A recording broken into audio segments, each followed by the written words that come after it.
அலைந்திடாமல் தீவிரம் வந்தென்னை தாங்குகிறீர்.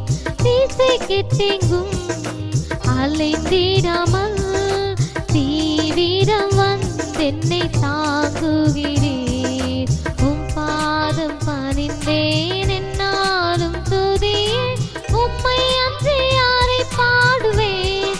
இசையா உந்தன் அன்பு உள்ளம் பொங்குதே, இசையா உந்தன் அன்பு உள்ளம் பொங்குதே. கர்த்தருடைய பரிசுத்த நாமத்திற்கு மகிமை உண்டாவதாக. இந்த தொலைக்காட்சி மூலமாக உங்களை சந்திப்பதில் மிக்க மகிழ்ச்சி அடைகிறேன். இன்றைய தியான வசனமாக யோவான் எழுதின சுவிசேஷ புத்தகம் 8ஆம் அதிகாரம் 36வது வசனம். ஆகையால் குமாரன் உங்களை விடுதலையாக்கினால் மெய்யாகவே விடுதலையாவீர்கள். இன்றைய உலகத்திலே மனிதன் எதிர்பார்த்து கொண்டிருக்கிற காரியம் என்ன என்றால் விடுதலை.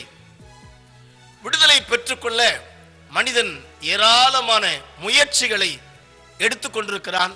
ஆனால் அவனால் விடுதலை பெற்றுக்கொள்ள முடியவில்லை. வேதத்திலே சங்கீதங்களின் புத்தகம் 50ஆம் அதிகாரம் 15ஆம் வசனத்திலே நாம் வாசிக்கிறோம், ஆபத்து காலத்தில் என்னை நோக்கி கூப்பிடு, நான் உன்னை விடுவிப்பேன். இங்கே நாம் வேதத்திலே வாசிக்க கேட்டோம், என்னை நோக்கி கூப்பிடு, நான் உன்னை விடுவிப்பேன். ஆண்டவர் விடுதலை செய்கிற தேவன். அந்த விடுதலை பெற்றுக்கொள்ள வேண்டுமானால் வேதம் நமக்கு என்ன கற்றுக் கொடுக்கிறது? ஆண்டவரை நோக்கி கூப்பிட வேண்டுமாம். கூப்பிடுவதனாலே நாம் விடுதலை பெற்றுக்கொள்ள முடியும். இதை அறியாமல் தான் ஏராளமான மக்கள் வாழ்ந்து கொண்டிருக்கிறார்கள்.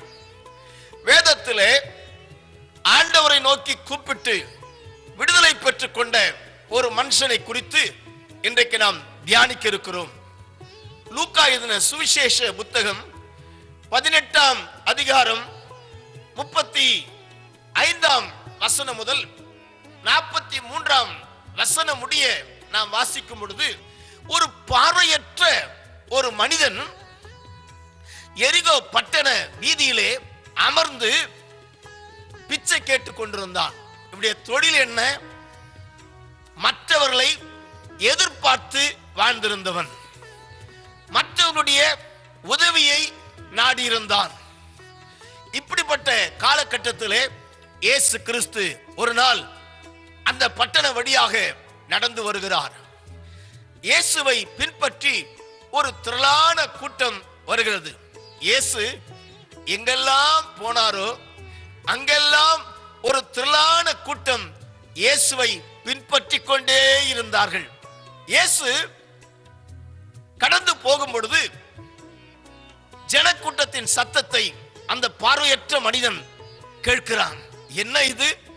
நம்ம வீதியிலே திரளான மக்கள் போகிறார்களே, என்ன செய்தி தெரியவில்லையே என்று தன் உள்ளத்திலே தீர்மானித்து விசாரிக்கிறான்.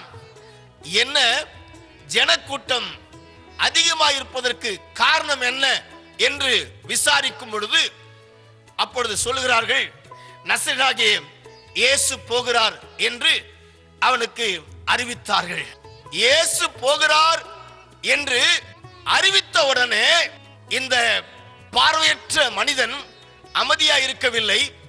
இயேசு என்று கேள்விப்பட்ட உடனே இயேசுவை நோக்கி கூப்பிட ஆரம்பித்தான். இயேசுவே, தாவீதின் குமாரனே, எனக்கு இரங்கும் என்று சொல்லி இயேசுவை நோக்கி கூப்பிட ஆரம்பித்தான். முன்னடந்த மக்கள் எல்லாரும் அதட்டுகிறார்கள், பேசாமல் இருக்கும்படி அதட்டுகிறார்கள். வேதத்திலே நாம் வாசிக்கிறோம் 38ஆம் வசனத்திலே, அவனோ தாவீதின் குமாரனே எனக்கு இரங்கும் என்று மிகவும் அதிகமாய் கூப்பிட்டான்.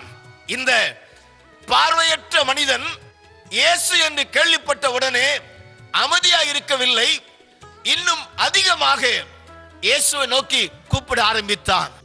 இயேசு அவருடைய சத்தத்தை கேட்டார். ஆண்டவர் யார் தெரியுமா? யாரெல்லாம் உண்மையாய் தம்மை நோக்கி கூப்பிடுகிறார்களோ அவருடைய சத்தத்தை கேட்கக்கூடிய தேவன் தான் நான் பிரசங்கித்துக் கொண்டிருக்கிற ஆண்டவர். அன்பான தேவனுடைய பிள்ளைகளே, சகோதரனே, சகோதரியே, பல ஆண்டுகளாக நீங்கள் கூப்பிட்ட ஜெபத்துக்கு பதில் இல்லாமல் இருக்கலாம். ஆண்டவர் என் ஜெபத்துக்கு பதில் கொடுக்கவில்லையே என்று ஏக்கத்தோடு இருக்கலாம். கலங்காதீர்கள். இயேசு நிச்சயமாய் உங்களுடைய கூப்பிடுதலுக்கு, ஜெபத்துக்கு அவர் பதில் கொடுக்க வல்லவராகவே இருக்கிறார். இந்த பார்வையற்ற மனிதன் இயேசுவை நோக்கி கூப்பிட்டான். இயேசு அவன் சத்தத்தை கேட்டார். அவனை தன்னிடத்தில் அழைத்து கொண்டு வரும்படி சொன்னார். இயேசுவோடு இருந்த மக்கள் அந்த பார்வையற்ற மனிதனை இயேசுவிடத்திலே அழைத்து கொண்டு வருகிறார்கள். அவன் இயேசுவிடத்திலே வந்தவுடனே வேதத்திலே வாசிக்கிறோம் 40ஆம் வசனத்திலே, அவன் கிட்ட வந்த பொழுது, இந்த பார்வையற்ற மனுஷன் தூரத்தில் இருந்தான். இயேசு அழைத்த உடனே இயேசுவின் கிட்டே வந்தான் என்று பார்க்கிறோம். ஒருவேளை நீங்கள் இயேசு விட்டு தூரமாய் இருக்கலாம். இயேசுவுக்கும் உங்களுக்கும் சம்பந்தம் இல்லாமல் வாழ்ந்து கொண்டிருக்கலாம். உங்களைத்தான் இயேசு அழைக்கிறார். ஐயா, எனக்கும் ஆண்டவருக்கும் சம்பந்தம் இல்லைன்னு நினைக்கிறீங்க, ஆனா சம்பந்தம் இருக்கிறது. இயேசு உங்களை நேசிக்கிறார், உங்களை அன்போடு அழைக்கிறார்.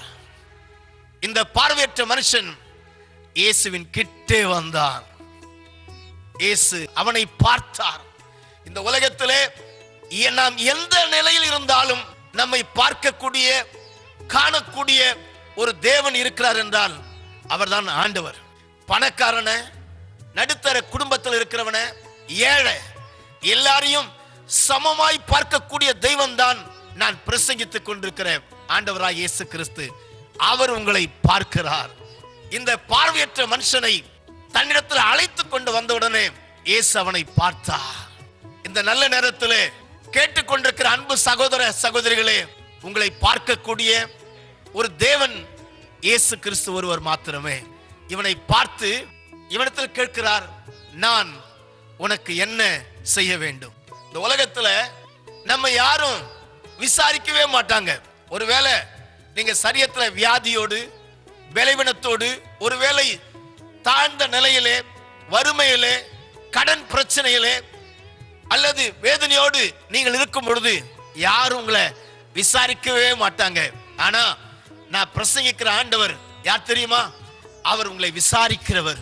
வேதத்திலே வாசிக்கிறோம், அவர் உங்களை விசாரிக்கிறவர் ஆனபடியால் உங்கள் கவலையெல்லாம் அவர் மேல் வைத்து விடுங்கள் என்று வேதம் சொல்கிறது. இவனை விசாரிக்கிறாரு. விசாரித்து நான் உனக்கு என்ன செய்ய வேண்டும் என்று ஆண்டவர் கேட்கிறார். ஒருவேளை இவன் கேட்டிருக்கலாம், ஆண்டவரே, நான் இதுவரையில மற்றடைய உதவியை நாடிக்கொண்டிருக்கிறேன், ஆனா இனி நான் யார் உதவியை நாடக்கூடாது என்று ஒருவேளை இவன் கேட்டிருக்கலாம். ஒருவேளை நீங்களும் நானும் இருந்தா முதல்ல சொல்லியிருப்போம், ஆண்டவரே, எங்க பேங்க் அக்கவுண்ட்ல 1 கோடி ரூபாய் பணத்தை போடுங்க. அல்லது நம்ம இருதயத்துல என்னெல்லாம் தேவையோ அதெல்லாம் கேட்டிருக்கலாம். இந்த பார்வையற்ற மனுஷன் பணத்தை கேட்கல, வசதியை கேட்கல, பதவி கேட்கல. அவன் கேட்டது தெரியுமா? ஒரு தெய்வீக சுகத்தை, விடுதலையைத்தான் கேட்டான். அவன் சொன்னான், ஆண்டவரே, நான் பார்வை அடைய வேண்டும். அவன் இருதயத்தில் இருக்கிற பாரம் என்ன? நான் பார்வையற்றவனாய் கிடக்கிறேன், மற்றவருடைய உதவியை நாடிக்கொண்டிருக்கிறேன், இனி நான் மனுஷனுடைய உதவியை நாடக்கூடாது, எனக்கு தேவை சரீர சுகம் தேவை என்று சொல்லி இவன் ஒரு எதிர்பார்ப்போடு ஆண்டவரை நோக்கி சொன்னான், ஆண்டவரே, எனக்கு பார்வை உண்டாக வேண்டும். ஆண்டவர் அவனை பார்த்து சொன்னார், நீ பார்வை அடைவாயாக, உன் விசுவாசம் உன்னை ரட்சித்தது என்று சொன்னார்.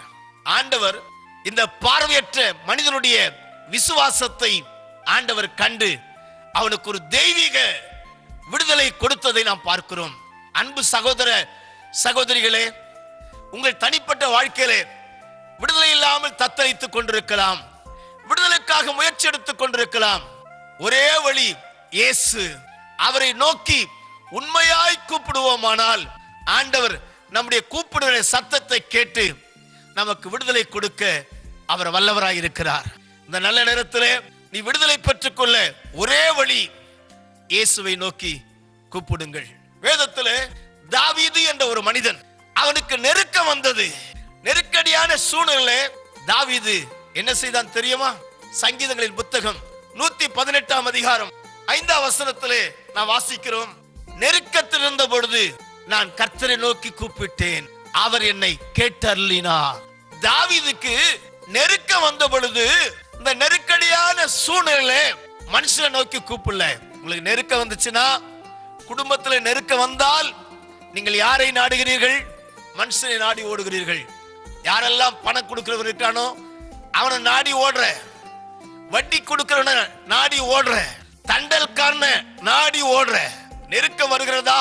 நெருக்கத்தின் நேரத்தில் இயேசுவை நோக்கி கூப்பிடு. தாவீதுக்கு நெருக்கம் வந்தது. இந்த நெருக்கடியான நேரத்தில் மனிதனை நோக்கி கூப்பிடவில்லை, ஆண்டவரை நோக்கி கூப்பிட்டான். கர்த்தர் அவனை விடுவித்தார் என்று வேதத்திலே வாசிக்கிறோம். யோனா தீர்க்கதரிசன புத்தகத்திலே 2 அதிகாரம் 2 வசனத்திலே வாசிக்கிறோம். யோனாவுக்கு நெருக்கம் வந்தது. அந்த நெருக்கடியான சூழ்நிலையிலே யோனா கர்த்தரை நோக்கி கூப்பிட்டான். ஆண்டவர் அவன் கூப்பிடுதலை கேட்டார். யோனாவின் வாழ்க்கையிலே ஒரு அற்புதங்களை செய்தார். கேட்கிற அன்பு சகோதர சகோதரிகளே, நீங்கள் எதிர்பார்க்கிற அற்புதம் நடக்க வேண்டுமானால் இருக்கிற இடத்திலே இயேசுவை நோக்கி உண்மையாய் கூப்பிடு என்று சொன்னால், உங்கள் கூப்பிடுதலின் சத்தத்தை கேட்டு உங்களுக்கு உதவி செய்ய இயேசு வல்லவராய் இருக்கிறார். உங்களுக்காக நான் ஜெபிக்கிறேன். நீங்கள் இருக்கிற இடத்திலே கண்களை மூடி, இயேசுவே, நான் உம்மை நம்புகிறேன், நான் உம்மை விசுவாசிக்கிறேன், விடுதலை பெற்றுக் கொள்ள முடியாமல் அங்கலாய்த்துக் கொண்டிருக்கிறேன், இன்றைக்கு எனக்கு விடுதலை தாரும் என்று சொல்லி கேட்போமா?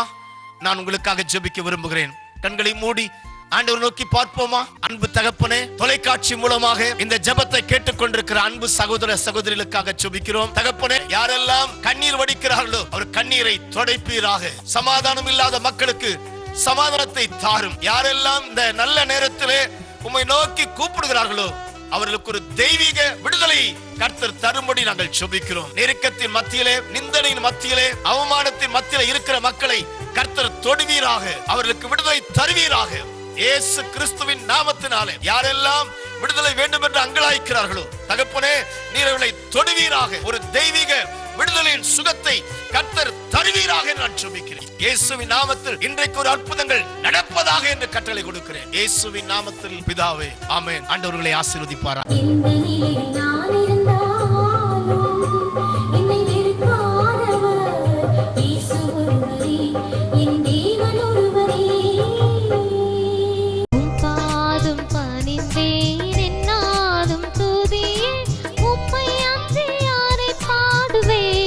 இசையா உந்தன் அன்பு உள்ளம் பொங்குவே, இசையா உந்தன் அன்பு உள்ளம் பொங்குவே.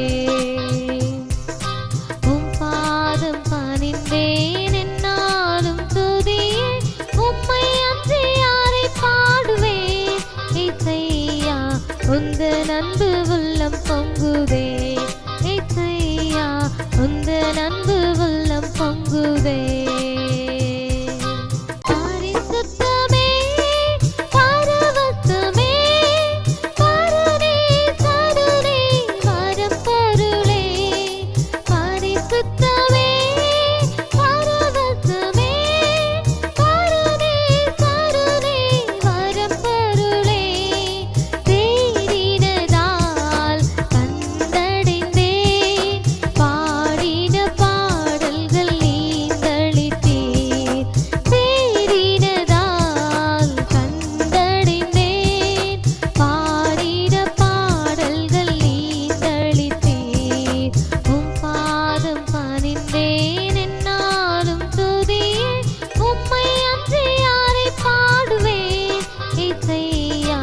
உந்தன் அன்பு உள்ளம் பொங்குவே, இசையா உந்தன் அன்பு உள்ளம் பொங்குவே. எங்கள் விலாசம் பாஸ்டர் ஏ தேவதயாளன், கெட்சமனே சுவிசேஷ சபை, 47 அண்ணா தெரு, மாங்காடு, சென்னை 600122. தொடர்புக்கு 9444175348.